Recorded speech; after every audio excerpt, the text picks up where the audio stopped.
ಅವನೊಂದಿಗೆ ಕಾಲ ಕಳೆಯುತ್ತಾ ಇದ್ದೆ. ಆದರೆ ಈ ಸಮಯದಲ್ಲಿ ಆತ ನಿನ್ನೊಂದಿಗೆ ಇಲ್ಲ ಎಂಬಂತಹ ವಿಚಾರ ನನಗೆ ತಿಳಿಯಿತು. ಹಾಗಾಗಿ ಹೇಳ್ತೇನೆ, ನೀನು ನಡೆಯುವುದನ್ನು ನೋಡುವಾಗ ನನಗೆ ಎಷ್ಟು ಸಂತೋಷ ಆಗ್ತದೆ ಗೊತ್ತುಂಟ. ಹಂಸ ನಡೆದಂತಹ ರೀತಿಯಲ್ಲಿ ನಡೆಯುತ್ತಾ ಇದ್ದೀಯ.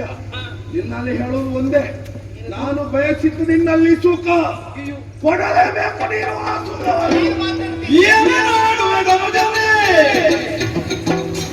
ನಿನಗಿಂತ ಹೀನ ಯೋಚನೆ ರಾಣಿಯವು ಕರ್ಮವು ಇಹ ಬರಕೆ ಹಾನಿಯದಿ ದುಷ್ಕರ್ಮವು. ಏನು ಸ್ವಲ್ಪ ಯೋಚನೆ ಮಾಡಿಕೊಂಡು ಮಾತಾಡಬೇಕು ನೀನು. ಹೇಗೆ? ಒಳ್ಳೆಯ ಮಧ್ಯವುಳ್ಳವ ನೀನು ತಾನೇ. ನಿಜ. ನಾನು ಹೇಗಿದ್ದೀನಿ, ಯಾವ ಸ್ಥಿತಿಯಲ್ಲಿ ಇದ್ದೇನೆ ಎಂಬುದಾಗಿ ನನ್ನನ್ನು ನೀನು ಬಯಸ್ತಾ ಇದ್ದಿ. ಹೌದೇ? ಪರ ಸ್ತ್ರೀಯನ್ನು ಪರರ ಸಂಪತ್ತನ್ನ ತೃಣಕ್ಕಿಂತ ಕಡೆಯಾಗಿ ಕಾಣಬೇಕೆಂಬುದಾಗಿ ಶಾಸ್ತ್ರವೇ ಸಾರಿ ಹೇಳಿದೆ. ಓಹೋ, ಅದು ನಿನ್ಗೆ ಗೊತ್ತಿಲ್ವೇ ಏನು? ಗೊತ್ತುಂಟು. ನನ್ನನ್ನು ಬಯಸ್ತಾ ಇದ್ದಲ್ಲ ನೀನು. ನನ್ನನ್ನು ಬಯಸಿದರೆ ಪರಿಣಾಮ ಏನಾಗ್ತದೆ ಎಂಬುದಾಗಿ ನಿನಗೆ ಗೊತ್ತುಂಟಾ? ಏನಾದ್ರೂ ನಾವು ನೋಡಿ ಏನು, ಇಹದಲ್ಲಿ ಸುಖ ಇಲ್ಲ, ಪರದಲ್ಲಿ ಅವರಿಗೆ ಸುಖವೇ ಇಲ್ಲ. ಆ ಲೋಕದಲ್ಲಿ ನರಕ ಯಾತನೆ ಅನುಭವಿಸಬೇಕಾಗ್ತದೆ. ಆದ್ದರಿಂದ ಸಾರಿ ಹೇಳುತ್ತೇನೆ, ನನ್ನ ತಂಟೆಗೆ ಬರುವುದು ಒಳ್ಳೆಯದಲ್ಲ.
ನನ್ನನ್ನು ಹೊರಿಸಿದೆ ಎಂದಾದರೆ ಹಾಯಾಗಿ ಸಂತೋಷದಿಂದ ದಿನವನ್ನು ಕಳೆಯಬಹುದಾದಂತಹ ನೀನು ಈ ಗುಡಿಸಲಿನಲ್ಲಿ ನಿನ್ನದಾದಂತಹ ಅಮೂಲ್ಯವಾದಂತಹ ಜೀವನವನ್ನು ಕಳೆಯುತ್ತಾ ಇದ್ದೀಯ.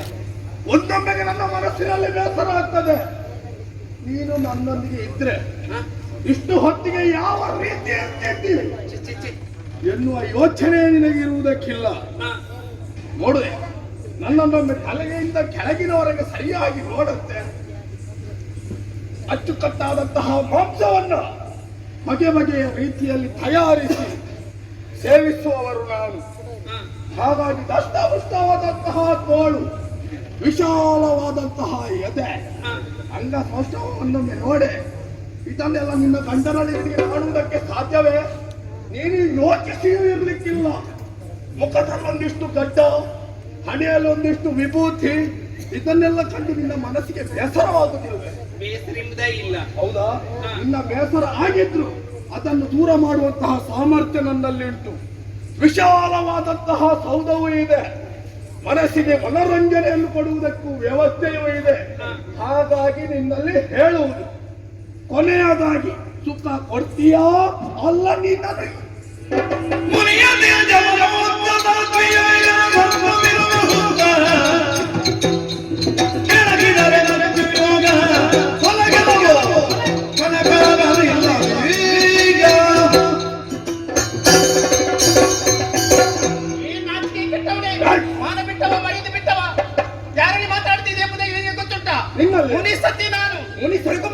ಧರ್ಮಪತಿ ನಾನು, ಗೊತ್ತಾಗಿದೆ. ಅವರ ಸೇವೆಯನ್ನು ಮಾಡ್ತಾ ಇದ್ದೇನೆ ನಾನು. ಆ ರೀತಿಯಂತ ತೃಪ್ತಿಯನ್ನು ನಾನು ಕಾಣುತ್ತಾ ಇದ್ದೇನೆ. ಹಾಗೆ ಹೀಗೆ ಎಂಬುದಾಗಿ ಒದರುತ್ತಾ ಇದ್ದೇನೆ. ನೀನು ದೇವರು ಕೊಟ್ಟದ್ದು ನಮಗೆ ನಾಲಿಗೆ ಹಾಕಿ ಒಳ್ಳೆದು ಮಾತಾಡಬೇಕೆಂಬುದಾಗಿ ಶಾರದೇವಿ ನೆಲೆಸಿರುವಂತಹ ಪವಿತ್ರವಂತ ನಾಲಿಗೆಯಲ್ಲಿ ಇಂಥ ಹೊಲಸು ಮಾತಾಡ್ತಾ ಇದ್ದೀನಿ. ನೀನು ನನ್ನನ್ನು ಕೆಳಗೆ ಏನಾಗ್ತದೆ ಗೊತ್ತಿಲ್ಲ. ವಿಷಯ ಏನಿರುವಂತಹ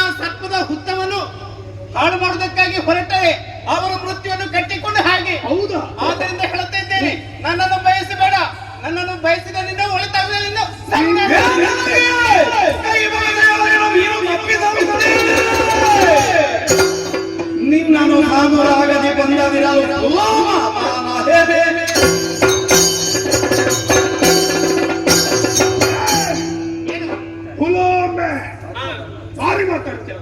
ನನ್ನ ನಾಲಿಗೆ ಮಾತಾಡ್ತಿದ್ದೀನಿ. ಇಷ್ಟವರೆಗೆ ನಿನ್ನ ಮೇಲಿನ ಪ್ರೀತಿಯಿಂದ ಮಾತಾಡಿದ್ದು. ನಿನ್ನ ಪ್ರೀತಿಗೆ ಬೆಂಕಿ ಬಿತ್ತು. ನಿನ್ನ ಬೆಂಕಿಗೆ ನೀರು ಹಾಕಿ ನಿಲ್ಲಿಸದಿದ್ರೆ ಮತ್ತೆ ನಾನು ಕುಲಮಾಸುರ ಹೇಗೆ? ಎಣ್ಣೆ ಏನು ಆಳವಾಗಿ ನನ್ನ ಮನಸ್ಸಲ್ಲಿದ್ದಂತಹ ಕೋಪವನ್ನು ಸುಧಾರಿಸಿಕೊಂಡಿದ್ದೇನೆ. ಇಷ್ಟರವರೆಗೆ ನೀನು ನೋಡಿದ್ದು ನನ್ನ ಒಂದು ಮುಖವನ್ನ, ಈಗ ನೋಡು ನನ್ನ ಎರಡನೇ ಮುಖ. ನಿನ್ನ ನೀತಿಗೆ ಬೆಂಕಿ ಹಾಕ್ಲಿಕ್ಕೆ ನಿನ್ನನ್ನು ಬಿಡ್ತೇನೋ? ಬಿಡುವುದಿಲ್ಲ.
ಅವರನ್ನು ಇಳಿಯುವುದಕ್ಕಾಗಿ ಮುಂದೆ ಹಾಕಿದ್ದೆ. ಆಶ್ರಮಕ್ಕೆ ಪ್ರವೇಶ ಮಾಡಿ ಋಷಿಯ ಪತ್ನಿಯನ್ನು ಬಲಾತ್ಕಾರ ಮಾಡುವುದಕ್ಕಾಗಿ ಮುಂದಾಗಿದೆ. ಹೌದಯ್ಯ, ಅವರ ರಕ್ಷಣೆಗೆ ಬೇಕಾಗಿ ಅಗ್ನಿಯಾದಂತ ನಾನು ಬಂದಿದ್ದೇನೆ. ನಿನಗೆ ನೀರು ಹಾಕ್ತೇನೆ. ಹೌದಾ?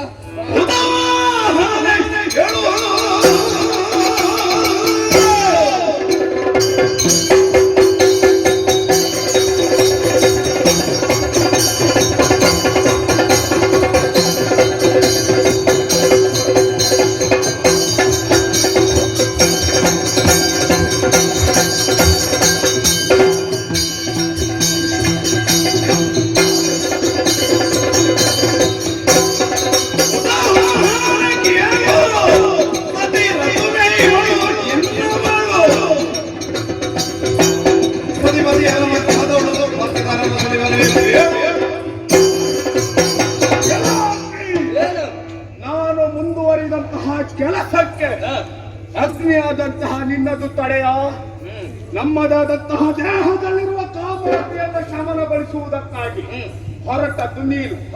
ನೀನು ಎಲ್ಲಿರ್ಬೇಕಂತ ಗೊತ್ತುಂಟ? ಯಾರಾದ್ರೂ ನಡೆಸುವಂತಹ ಯಾಗಶಾಲೆಯಲ್ಲಿ ನಡೆಸುವಂತಹ ಯಾಗವನ್ನು ಪ್ರಜ್ವಲಿಸುವ ಬೆಂಕಿಯಾಗಿರ್ಬೇಕಿತ್ತು. ಇಲ್ಲವಾದರೆ ಆಹಾರವನ್ನು ತಯಾರಿಸುವಂತಹ ಒಲೆಯಲ್ಲಿರ್ಬೇಕು. ಹೌದೌದು. ನಿನಗೆ ಇಲ್ಲಿ ಬರ್ಲಿಕ್ಕೆ ಹೇಳಿದವರು ಇಲ್ಲಿಗೆ ಬಂದದ್ದು ಯಾಕೆ? ನೀನು ಯಾಕೆ ಬಂದದ್ದು ಗೊತ್ತಿಲ್ಲ?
ಧರ್ಮವನ್ನು ಬಿಟ್ಟು ಅಧರ್ಮದ ದಾರಿಯಲ್ಲಿ ನಡೆಯುವುದಾದ್ರೆ ನಿನ್ನನ್ನ ತಲೆ ಓದಿದ್ದು ಬಾಯುದ್ದಕ್ಕೆ.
ಮಾಡ್ಬೇಕಾ? ನೀನೊಬ್ಬ ಹಿರಿಯನ? ಇದು ಹಿರಿಯರು ಮಾಡುವಂತ ಕಾರ್ಯವ? ನೋಡಿದ್ಯಾ? ಯಾರು ಇಲ್ಲದಂತಹ ವೇಳೆಯಲ್ಲಿ ಆಶ್ರಮವನ್ನು ಪ್ರವೇಶಿಸಿ ನಿಜ. ಕಳ್ಳರ ಹಾಗೆ ಒಳ ಬಂದು ಹ. ನನ್ನ ತಾಯಿಗೆ ಉಪಟಳವನ್ನು ನೀಡಿದೆಯಾ? ನಾನೇ. ನನ್ನ ತಾಯಿಗೆ ಉಪಟಳವನ್ನು ನೀಡಿದಂತಹ ನಿನ್ನಂತ ದುಷ್ಟ ಹ. ಲೋಕದಲ್ಲಿ ಬದುಕುವುದಕ್ಕೆ ಯೋಗ್ಯನಲ್ಲ. ಹೌದಾ? ಹಾಗಾಗಿ ಹೇಳ್ತಾ ಇದ್ದೇನೆ, ಏನು? ನೀನು ಬದುಕುವುದಕ್ಕಿಂತ ಸಾಯುವುದೇ ಹೆಚ್ಚು. ನಿನ್ನನ್ನು ಕೊಂದು ಮಾರಿಗಳಿಗೆ ಔತಣ ಕೂಟ ಏರ್ಪಡಿಸಲಿಲ್ಲ.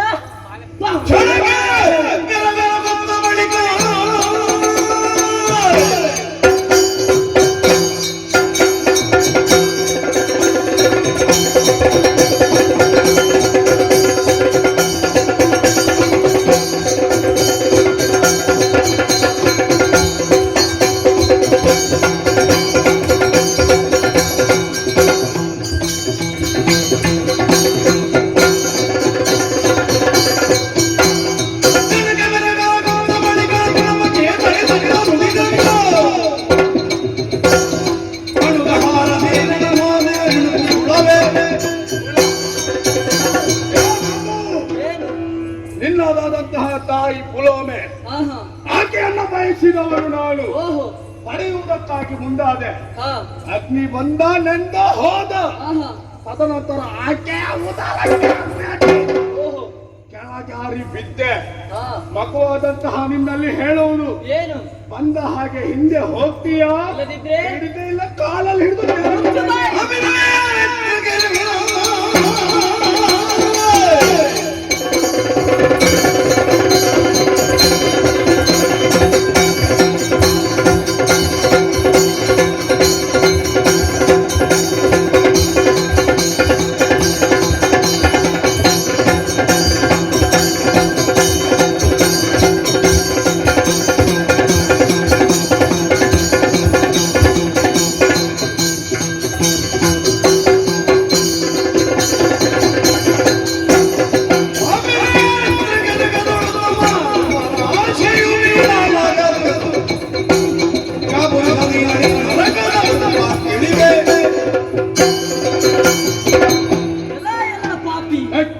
ಕೆಟ್ಟವರಿಗೆಲ್ಲ ಹಾಗೆ, ಎಂತದ್ದು? ಒಳ್ಳೆಯವರು ಕೂಡ ಕೆಟ್ಟವರ ಹಾಗೆ ಕಾಣುದು. ಹೌದಾ? ಪರಮ ಪತಿವ್ರತೆಯಾದಂತಹ ನನ್ನ ತಾಯಿಯನ್ನು ಹ. ಕಾಮದೃಷ್ಟಿಯಲ್ಲಿ ಕಂಡೆಯ. ಅವಳ ಹಿಂದೆ ಮದುವೆ ಆಗ್ಬೇಕಂತ ನಾನು ಯೋಚಿಸಿದೆ. ಓಹೋ. ಅವಳನ್ನು ನಿಂದಿಸುವುದಕ್ಕೆ ಮುಂದಾದೆಯ. ಹೌದಾ? ಅವಳಿಗೆ ಉಪಟಳವನ್ನು ನೀಡಿದೆಯ. ನಾನೇ. ಕಾಮದೃಷ್ಟಿಯಲ್ಲಿ ಕಂಡಂತಹ ನಿನ್ನ ಕಣ್ಣುಗಳು ಹ. ಸುಮ್ಮನೆ ಇರುವುದಕ್ಕೆ ಬಿಡುವುದಿಲ್ಲ. ಏನು? ನಿನ್ನ ಕಣ್ಣಿಗೆ ತಕ್ಕ ಶಾಸ್ತಿ ಮಾಡ್ತೇನೆ. ಬಿಂಬ.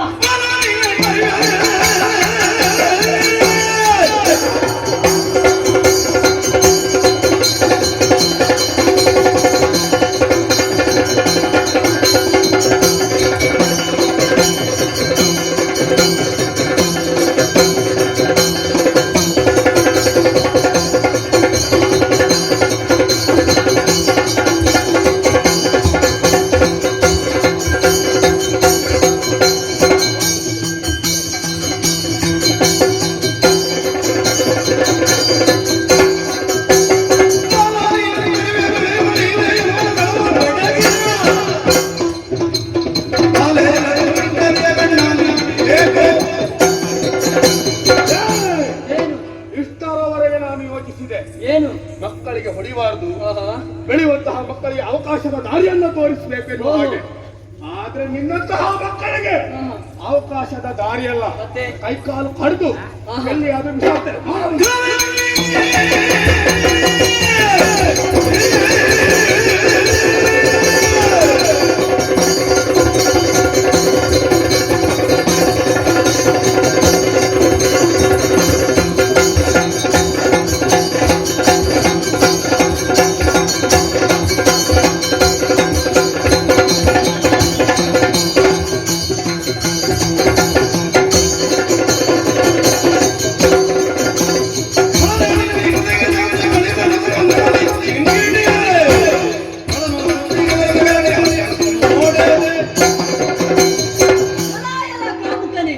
ನಿನ್ನಂತಹ ಕಾಮುಕರನ್ನು ಲೋಕದಲ್ಲಿ ಉಳಿಲಿಕ್ಕೆ ಬಿಟ್ರೆ ಲೋಕದ ಹೆಣ್ಣು ಮಕ್ಕಳು ಉಳಿಯುವುದಕ್ಕೆ ಸಾಧ್ಯವಿಲ್ಲ. ಹೌದಾ? ಜಾನರಿಗೆ ಮಾತಿನ ಪೆಟ್ಟು, ಹ. ನಿನ್ನಂತ ಕಾಮುಕರಿಗೆ ಪೆಟ್ಟೆ ಮತ್ತು ನಿನ್ನಂತಹ ಮಕ್ಕಳಿಗೆ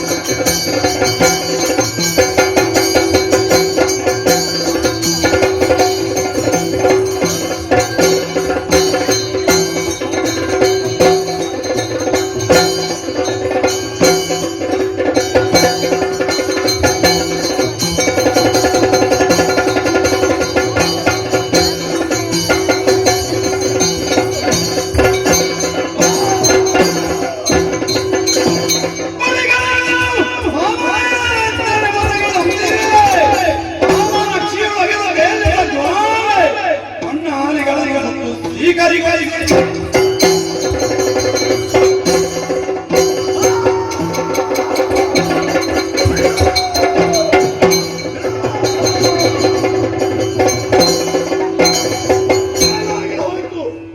ಬಂದಂತಹ ಬಾಲಕರೊಂದಿಗೆ ಹೋರಾಟ ಮಾಡ್ತಾ ಇದ್ದೇನೆಂದಾದರೆ ಆತನಲ್ಲಿದ್ದಂತಹ ವಿಲೋಪದಿಂದ ಕೋಪದಿಂದ ನನ್ನನ್ನು ನೋಡಿದ ನನ್ನೆರಡ ಕಣ್ಣುಗಳೇ ಕಾಣುತ್ತಾ ಇಲ್ಲ. ಏನು ಮಾಡಲಿ? ಏನು ಕಾಣುವುದಿಲ್ಲ.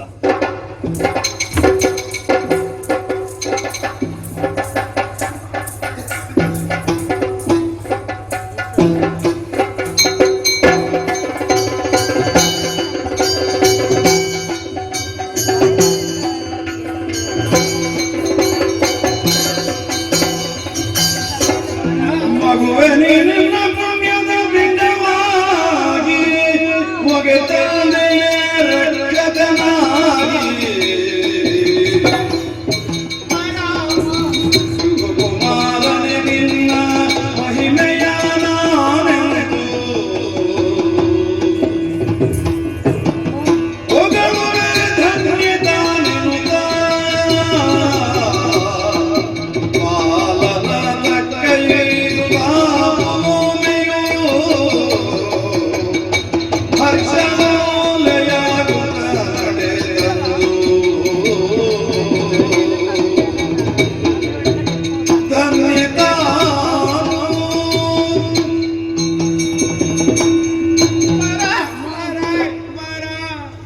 ಅಳ್ಬೇಡಮ್ಮ. ಕದ್ದ ಅಮ್ಮ ನಿನ್ನನ್ನು ತಾಯಿಯನ್ನು ಪಡೆದಂತ ನನ್ನ ಗರ್ಭವೇ ಪಾವನೆ ಆಯ್ತು. ತಾಯಿತನವೇ ಸಾರ್ಥಕವೇ ಆಯ್ತು ಕಂದ. ಸಕಾಲದಲ್ಲಿ ನನ್ನ ಗರ್ಭದಿಂದ ಹೊರಬಂದು ನನ್ನನ್ನು ಕಾಮದ ದೃಷ್ಟಿಯನ್ನು ನೋಡಿದಂತ ದುಷ್ಟರಿಗೆ ಸರಿಯಂತ ಶಿಕ್ಷೆಯನ್ನು ಕೊಟ್ಟೆ ಕಂದ. ಹೌದಮ್ಮ. ಆಹಾ ಆಹಾ ಎಂತ ಘನ ಕಾರ್ಯವನ್ನು ಮಾಡಿಬಿಟ್ಟಿ ಕಂದ, ಘನ ಕಾರ್ಯವನ್ನು ಮಾಡಿಬಿಟ್ಟಿ. ಅಮ್ಮ ಮಗು ಯಾಕೆ ಅಳ್ತಾ ಇದೆಯಮ್ಮ? ಅಳ್ಬೇಡ ತಾಯಿ, ದುಃಖಿಸ್ಬೇಡ ಅಮ್ಮ. ನಿನ್ನನ್ನು ಕಾಮದ ದೃಷ್ಟಿಯಲ್ಲಿ ಕಂಡಂತಹ ದುಷ್ಟನನ್ನು ಸರಿಯಾಗಿ ಶಿಕ್ಷಿಸಿದ್ದೇನೆ. ನನ್ನದಾದಂತಹ ಉರಿಗಣ್ಣನ್ನು ತೆರೆಯುವ ಮೂಲಕ ಅವನು ಜೀವನದಲ್ಲಿ ಶಾಶ್ವತವಾಗಿ ಕುರುಡುತನ ಅನುಭವಿಸುವ ಹಾಗೆ ಮಾಡಿದ್ದೇನೆ. ನಿನಗೆ ಮಾತ್ರವಲ್ಲ, ಲೋಕದಲ್ಲಿ ಯಾವ ತಾಯಿಯನ್ನು ಕೂಡ ಇನ್ನು ಮುಂದಕ್ಕೆ ಕಾಮದ ದೃಷ್ಟಿಯಲ್ಲಿ ನೋಡುವವರಿಗೆ ಇದೇ ಸರಿಯಾದ ಪಾಠವಾಗಬೇಕು. ಹಾಗಾಗಿ ನೀನು ಚಿಂತಿಸಬೇಡ. ಆ ದುಷ್ಟನಿಗೆ ಸರಿಯಾದ ದಾರಿಯನ್ನೇ ನಾನು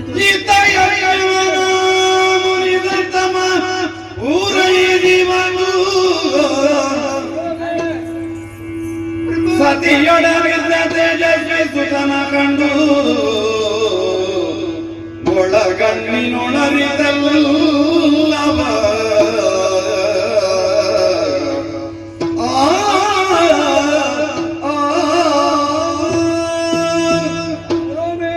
ಪ್ರಾಣೀಶ್ವರ, ನಾಲಿನಿಂದ ಹೊರಡುವಾಗ ತುಂಬ ಗರ್ಭಿಣಿ ನೀವು.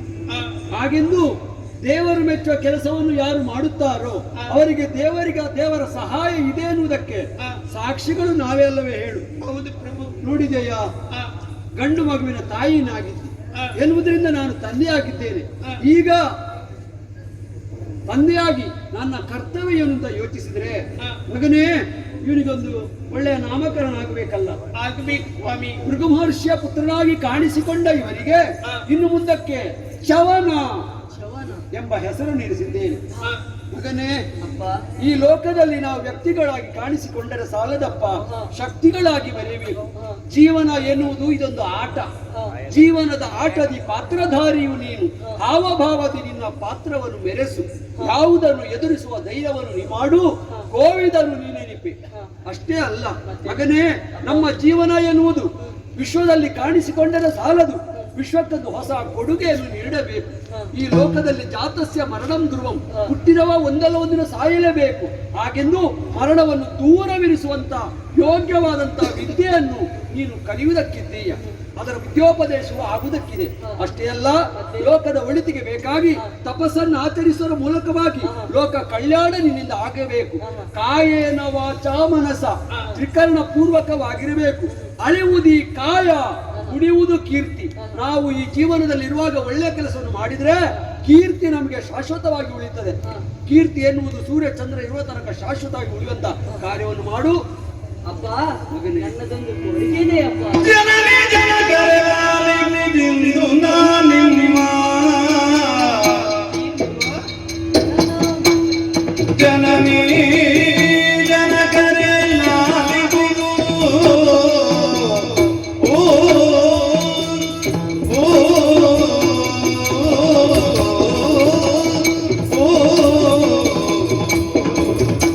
ಓ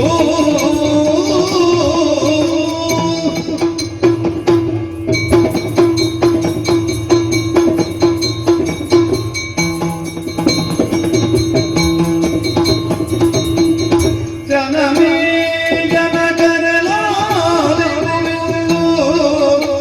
ನಾನಿಮ್ಮ ತನಯವೆಂಬುದು ಪುಣ್ಯವೆನಗೆ ನಿಮ್ಮ ತನಯವೆಂಬುದು ಪುಣ್ಯವೆನಗೆ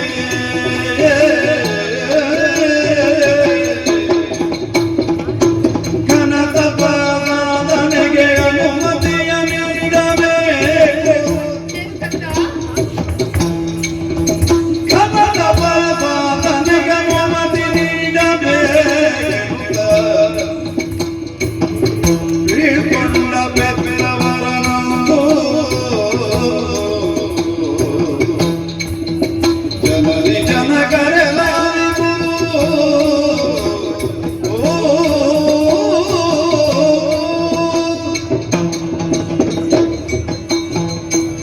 ಅಪ್ಪ ಚವನ ಅಮ್ಮ, ಕಂದ ನಿಮ್ಮಂತ ಮಾತಾ ಪಿತರನ್ನು ಪಡೆದಂತ ನಾನು ಅದೃಷ್ಟವಂತನೂ ಹೌದು, ಭಾಗ್ಯವಂತನೂ ಹೌದು. ಲೋಕದಲ್ಲಿ ತಂದೆ ತಾಯಿಗಳಿಗೆ ಗಂಡು ಮಕ್ಕಳು ಹುಟ್ಟಿದರೆ ಸಾಧನೆಯಲ್ಲ. ನಾನು ನಿಮ್ಮ ಭೋಗಪುತ್ರನಲ್ಲ ಅಪ್ಪ, ನಾನು ನಿಮ್ಮ ಯೋಗ್ಯ ಪುತ್ರ. ಕಾಮಪುತ್ರ ನೀನಲ್ಲ, ಕರ್ಮಪುತ್ರ ಎನ್ನುವುದನ್ನು ಲೋಕಮುಖಕ್ಕೆ ಪ್ರಕಟಪಡಿಸಬೇಕು. ಹೌದಪ್ಪ, ನೂಲಿನಂತೆ ಬಟ್ಟೆ, ತಂದೆಯಂತೆ ಮಗ ಎಂಬುದು ಲೋಕದಲ್ಲಿ ಒಂದು ಮಾತುಂಟು. ತಂದೆಗೆ ಮಕ್ಕಳಾದಲ್ಲಿಗೆ ಕರ್ತವ್ಯ ಮುಗಿಯುವುದಿಲ್ಲ. ಹಾಗೆಂದು ತಂದೆ ತಾಯಿ ಮುದುಕರಾಗದಾಗ ಸಾಕುವುದು ಅವರಿಗೆ ಕರ್ತವ್ಯ, ಸತ್ತ ಮೇಲೆ ಅವರಿಗೆ ಸದ್ಗತಿ ಮಾಡಬೇಕಾದ್ದು ಮಕ್ಕಳಿಗೆ ಕರ್ತವ್ಯ. ಹೌದಪ್ಪ, ನಿಮ್ಮ ಹಾಗೆ ನಾನು ಮಹಾ ತಪಸ್ವಿ ಆಗಬೇಕೆಂದೆನಿಸಿಕೊಂಡಿದ್ದೇನೆ. ಹೌದೇ? ಹೌದು. ಹಾಗಾಗಿ ಸರ್ವಸ್ವವನ್ನು ಬಿಟ್ಟು ಭಗವಂತನ ನಾಮಸ್ಮರಣೆಯನ್ನು ಮಾಡುತ್ತಾ ಅವನ ನೆನಪಲ್ಲೇ ದಿನವನ್ನು ಕಳೆಯಬೇಕೆಂಬುದಾಗಿ ಯೋಚಿಸಿದ್ದೇನೆ. ಹಾಗಾಗಿ ನೀವೊರ್ವರು ನನ್ನ ತಂದೆಯಾಗಿಯೂ ನೀವು ನನ್ನ ಗುರುಗಳಾಗಿಯೂ ಮಾರ್ಗದರ್ಶನವನ್ನು ನೀಡಬೇಕು ತಂದೆ. ಆಗಲಪ್ಪ, ಮೊಸರು ಕಡೆಯಲು ಬೆಣ್ಣೆಯೊಸದು ತೋರುವ ತೆರದಿ ಹಸನಪ್ಪ ಗುರುವಿನ ಉಪದೇಶದ ಮುಕ್ತಿ ವಶವಾಗದಿಹುದೆ. ಮೊಸರನ್ನು ಕಡಿದಾಗ ಬೆಣ್ಣೆ ತಯಾರಾಗುವಂತೆ ಮಗನ ಬುದ್ಧಿಯನ್ನು ತಿದ್ದುವುದರ ಮೂಲಕವಾಗಿ ನಿನ್ನನ್ನು ಉತ್ತಮನಾಗಿ ಮಾಡಬಹುದು. ಆದರೆ ಕೇವಲ ತಂದೆಯ ಗುರುಸ್ಥಾನದಲ್ಲಿ ಇರುವುದಲ್ಲವಪ್ಪ. ಮಕ್ಕಳಿಗೆ ಮನೆಯೇ ಮೊದಲ ಪಾಠಶಾಲೆ, ಮಕ್ಕಳಿಗೆ ಮೊದಲ ಗುರು ತಾಯಿ ಅಲ್ವಾ? ಹಾಗೆ ಅಂತ ಒಳ್ಳೆಯ ಸಂಸ್ಕಾರ ಬರ್ಬೇಕಾ? ತಾಯಿ ತಂದೆ ಗುರು ಕೊಟ್ಟ ಎಂದಾದ್ರೆ ಅವನೊಬ್ಬ ಉತ್ತಮನಾಗಿ ಕಾಣಿಸಿಕೊಳ್ಳುವುದಕ್ಕೆ ಸಾಧ್ಯ ಉಂಟು. ಮಗನೇ, ಈ ಲೋಕದಲ್ಲಿ ಎಷ್ಟು ದಿನ ಬದುಕಿದ ಎಂಬುದು ಮುಖ್ಯ ಅಲ್ಲಪ್ಪ. ಬದುಕಿದ ಕೆಲವು ದಿನವಾದ್ರೂ ಕೂಡ ಅವ ಒಳ್ಳೆಯದನ್ನು ಮಾಡಿದ್ರೆ, ಲೋಕದವರು ನಾಳೆ ಒಳ್ಳೆಯದನ್ನು ಹೊಗಳಿದ್ರೆ ಅದು ತಂದೆ ತಾಯಿಗೂ ಒಳ್ಳೆ ಹೆಸರಲ್ವಾ? ಇದೇ ನಾವು ಭಾವಿಸುವುದು. ಆಗ್ಲಿ ಮಗನೇ. ಹಾಗಾಗಿ ನಾನು ಮುಂದೆ ಎಲ್ಲಿ ತಪಸ್ಸನ್ನು ಆಚರಿಸಲಿ, ಹೇಗೆ ತಪಸ್ಸನ್ನು ಆಚರಿಸಲಿ ಎಲ್ಲ ನೀವೇ ಮಾರ್ಗದರ್ಶನ. ಏನು ತಪಸ್ಸನ್ನು ಆಚರಿಸುದು? ನೀವು ಅದಕ್ಕೆ ಆದಿತಂತ ಹೇಳುತ್ತಾ ಇದ್ದೀರಿ. ನಾನು ಆದಿತು ಹೇಳಿ ನಿನ್ನಲ್ಲಿ ಹೇಳದೆ ಆಗ್ತದ? ನನ್ನ ಮನಸ್ಸು ಒಡಪಡ್ತದ, ಒಪ್ಪುದಿಲ್ಲ. ಕಂದ, ಅಮ್ಮ, ಇಳೆಯ ಮಗು ನೀನು. ಹ, ನಿನ್ನ ಆಟ ಪಾಠವನ್ನೆಲ್ಲ ನೋಡುತ್ತಾ ಕಣ್ಣಿಗೆ ಹಬ್ಬವನ್ನು ತಂದುಕೊಳ್ಬೇಕೆಂಬುದಾಗಿ ಆಸೆ ಕಂದ. ತಪಸ್ಸಿಗೆ ಹೋಗ್ತೇನೆಂಬುದಾಗಿ ನೀನು ಹೇಳಬಾರದು ಕಂದ. ನೀನು ಇಲ್ಲೇ ಇರಬೇಕು. ನಾನು ತಪಸ್ಸಿಗೆ ಹೋಗಬೇಕೆಂಬುದು ನನ್ನ ಮನದಲ್ಲಿ ನಿರ್ಧರಿಸಿಯಾಗಿದೆ. ಹಾಗಾಗಿ ಇನ್ನು ಅದನ್ನು ತಡೆಯುವುದು ಸ್ವತಃ ನನ್ನಿಂದಲೂ ಸಾಧ್ಯವಿಲ್ಲ. ನಾನು ಹೋಗ್ಲೇಬೇಕಮ್ಮ. ಮಗನೇ, ಅಪ್ಪ, ತಾಯಿಯ ಮನಸ್ಸು, ಆಹಾ. ಹೆಣ್ಣಿನ ಮನಸ್ಸು ಮೃದುವಾಗಿರುತ್ತದೆ. ಹಾ. ವಾತ್ಸಲ್ಯದ ಚಿನ್ಮಯ ಹೌದು, ಹಾ. ವಾತ್ಸಲ್ಯದ ಹೊರತೆಯ ಅವಳು. ಹಾ. ಹಾಗಿರುವಾಗ ಮಗನ ಮೇಲೆ ಅತಿಯಾದ ವ್ಯಾಮೋಹ, ಹಾ. ಪ್ರೀತಿ ಎನ್ನುವುದು ಅಕ್ಕರೆ ಇದ್ದದ್ರಿಂದ ನಿನ್ನನ್ನು ಕಳುಹಿ ಕೊಡುವಲ್ಲೇ ಅವಳು ಹಿಂದೆ ನಿಂತಾಳೆ. ಹಾ. ಆದರೆ ಅವ ಹೊರಟದ್ದು ಎಲ್ಲಿಗೆ? ತಪಸ್ಸಿಗೆ, ಒಳ್ಳೆ ಕೆಲಸಕ್ಕೆ ಅಲ್ವಾ? ಒಳ್ಳೆ ಕೆಲಸಕ್ಕೆ ಹೊರಡುವಾಗ ತಾಯಿ ತಂದೆಯರು ಆಶೀರ್ವದಿಸಿ ಒಳ್ಳೆ ರೀತಿ ಕಳುಹಿಕೊಟ್ರೆ ಅವನಿಗೂ ಒಳ್ಳೇದಲ್ವಾ? ಒಳಿತಾಗ್ತದೆ, ಕೆಡುಕಾಗುವುದಿಲ್ಲ. ಲೋಕಕ್ಕೆ ಒಳ್ಳೇದು ಮಾಡ್ತಾನೆ ಅಂತ ಆದ್ರೆ ಹೊರಡುವುದಕ್ಕೇನು? ಒಂದು ಆಶೀರ್ವಾದ ಮಾಡಿ ಸತ್ಪುತ್ರನ ಜನನ ತಂದೆ ತಾಯಿಗಳ ಅಭಿಯುವುದಕ್ಕೆ ಕಾರಣವೇ ಆಗ್ತದಂತೆ. ಹಾ, ಕಾಲ ಗರ್ಭದಲ್ಲಿ ಏನು ಅಡಗಿದೆಂಬುದಾಗಿ ಯಾರಿಂದ ತಿಳಿದುಕೊಳ್ಳುವುದಕ್ಕೆ ಸಾಧ್ಯ ಉಂಟು? ಹೌದಲ್ಲ? ಭಗವಂತನ ಇಚ್ಛೆ ಹೇಗೆ ಇರಬೇಕಂತ ಇದ್ರೆ ದುಃಖಿಸ್ಲಿಕ್ಕೆ ನಾವು ಯಾರು? ನಿನ್ನ ಬೇಸರದ ಮುಖ ನೋಡ್ಲಿಕ್ಕೆ ನನಗೆ ತಾಳ್ಮೆ ಇಲ್ಲ. ನೀನು ಸಂತೋಷದಿಂದ ಈ ಮಗಳನ್ನು ಕಳಿಸಿಕೊಳ್ಳುವ. ಹೌದಾ? ಆಗದಾ? ಕುಮಾರ, ಅಮ್ಮ ಎಳೆಯ ವಯಸ್ಸಲ್ಲಿ ಬಂದು ಆ ದುಷ್ಟನಿಂದಾಗಿ ನನ್ನ ಮಾನ ಪ್ರಾಣವನ್ನು ರಕ್ಷಿಸಿದವನೇನು. ಹೌದು.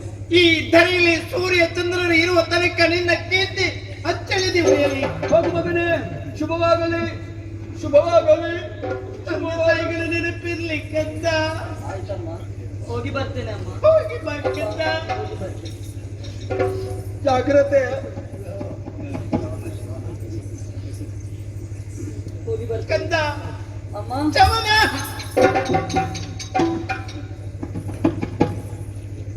ಭೃಗು ಮಹರ್ಷಿಯ ಮಗ ಚವನ ಮಹರ್ಷಿ. ಹೀಗೆ ಲೋಕ ಪ್ರತೀತಿ ಆಗಲಿ.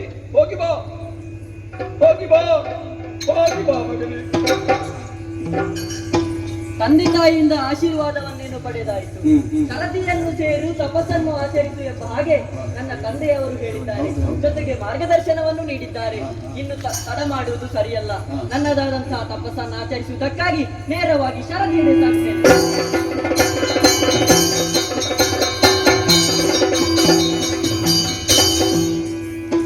ಆತ್ಮೀಯ ಕಲಾಭಿಮಾನಿಗಳ ವಿಜ್ಞಾಪನೆ. ಇಂದಿನ ಸೇವಾಕರ್ತರಿಗೂ ಹಾಗೂ ಕಾರ್ಯಕ್ರಮ ನೋಡುವುದಕ್ಕೆ ಬಂದಂತಹ ತಮಗೆಲ್ಲರಿಗೂ ನಾವು ಸದಾ ನಂಬಿಕೊಂಡು ಬಂದಿರುವಂತಹ ಕಟೀಲು ಶ್ರೀ ದುರ್ಗಾ ಪರಮೇಶ್ವರಮ್ಮನವರು ಹಾಗೂ ಮಹಾಗಣಪತಿ ದೇವರು ಆಯುಷ್ಯ ಆರೋಗ್ಯವನ್ನು ಕೊಟ್ಟು ಕರುಣಿಸಲೆಂದು ಪ್ರಾರ್ಥಿಸುತ್ತಾ, ಬರುವ ರಾತ್ರಿ ನಾವು ಪಡುಕೊಂಡಂತಿಲ್ಲ ಎಂಬಲ್ಲಿ ಶ್ರೀದೇವಿ ಮಹಾತ್ಮೆ ಎಂಬ ಕಥಾಭಾಗವನ್ನು ಆಡಿ ತೋರಿಸಲಿದ್ದೇವೆ.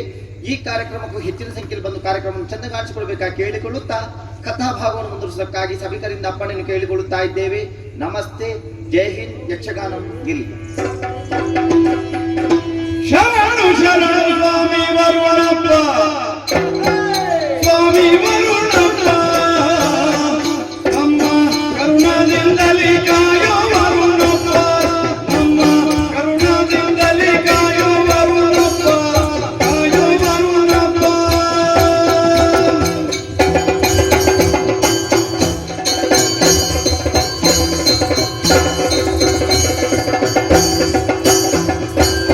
ಪಡುದಿಕ್ಕು ನಿನ್ನ ಕೈಯ ವರುಣಪ್ಪ, ದೊಡ್ಡ ಕಡಲಿಗೊಡೆಯ ನೀನೆ ವರುಣಪ್ಪ, ಬಿಡದೆ ಬೇಡುವೆಯ ವರುಣಪ್ಪ, ನಮ್ಮ ಮಡಲಿಗೆಯುವ ನೀನೆ ವರುಣಪ್ಪ. ಶರಣು ಶರಣು ಸ್ವಾಮಿ ವರುಣಪ್ಪ, ನಮ್ಮ ಕರುಣದಿಂದಲೇ ಕಾಯೋ ವರುಣಪ್ಪ.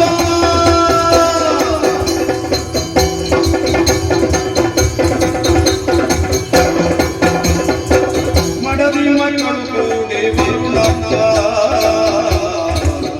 ನಿನಗೆ ಕೊಡಮಾಡುವವಾಮಿ ವರುಣಪ್ಪ, ಎಡೆಯೊಡೆಸುವೆ ಮೈಯ ವರುಣಪ್ಪ, ಕಳ್ಳು ಕಡುಬ ನೀಡುವೆ ಮೈಯ ವರುಣಪ್ಪ, ಶರಣು ಶರಣು ಸ್ವಾಮಿ ವರುಣಪ್ಪ, ಕರುಣದಿಂದಲೇ ಕಾಯೋ ವರುಣಪ್ಪ.